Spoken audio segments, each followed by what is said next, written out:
Hey there everybody, welcome back to another episode of What Is a Video series, where I casually chat with you guys about video games, giving my thoughts and opinions on them, giving my review, and ultimately advising you on whether or not you should or should not purchase said video game. That being covered, this episode we are talking what is Back to the Dawn. Back to the Dawn is not out yet. This is going to be another first look from me from a demo that I played during the Steam Next Fest. The wonderful week of demos and everything of the sorts you can cover and play during that week. Back to the Dawn is going to be a story-rich RPG that is set in a prison. You take on the role of a framed journalist an investigative journalist who has uncovered issues with the mayor or someone running for the mayor of the city and everything of the sorts, and those people don't exactly appreciate you bringing his name through the mud of sorts. So they have framed your ass and you are now in prison. The game is all about trying to uncover who's all involved with this setup and ultimately surviving prison and possibly getting your way back out of prison with the help of your lawyer, or maybe breaking out of prison as well.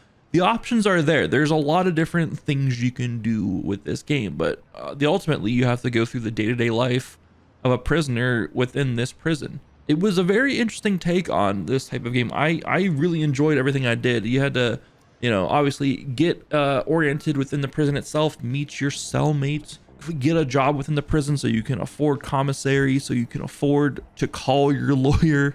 It was a very interesting take on everything of the sorts. And while you're doing all this, you're meeting different prisoners, you're getting their backstories of why they're in, whether they think that they're innocent or if they actually did it.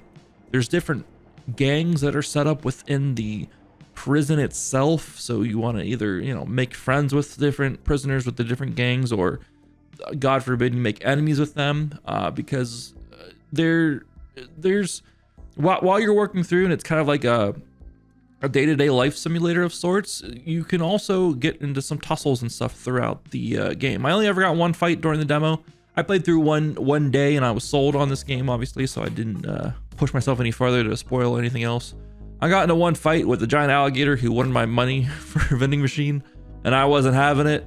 And instead of losing half my money, I ended up losing all my money because he knocked my ass out so quick, and he decided to take everything from me rather than just half the money I had on me. So it's definitely one of those games where your choices definitely do matter in the long run. Who you align with, who you make friends with, who you work for and work with, and everything of the sort. You can pick up different jobs or quests from the different gangs, and they have you doing all kinds of things. You can frame someone from a different gang to have their bunks overturned, or everything of the sort. You can choose to take the rap for different gang members and put yourself in solitary confinement for a day or however long it would be.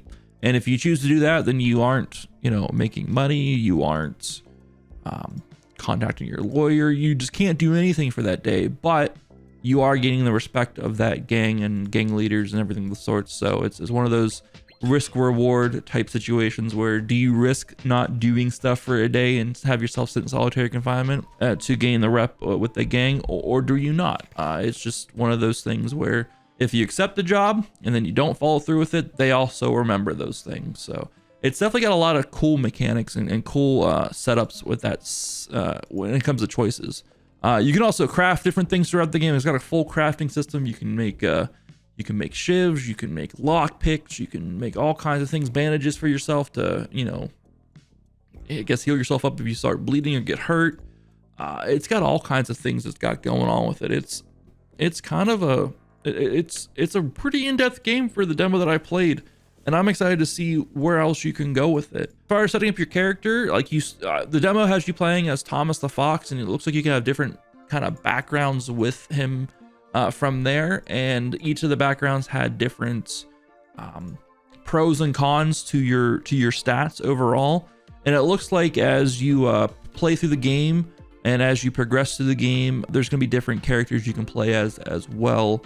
to give you multiple playthroughs going from there. So I'm excited to see where this game goes. I'm excited to play it some more. I definitely want to come up with the best way to kind of break out of prison and see what we can do with it. The demo is still available on Steam if you wanted to try out the game for yourself. There's no set release date for it. It just says it's going to release at sometime in 2023. I have this game wishlisted, and I plan to do a full actual review of the game once it does actually release. Let me know in the comments down below if you want to pick up this game yourself, if you plan on picking it up, or if you played the demo and what you think of it yourselves. And I will see you guys in the next one.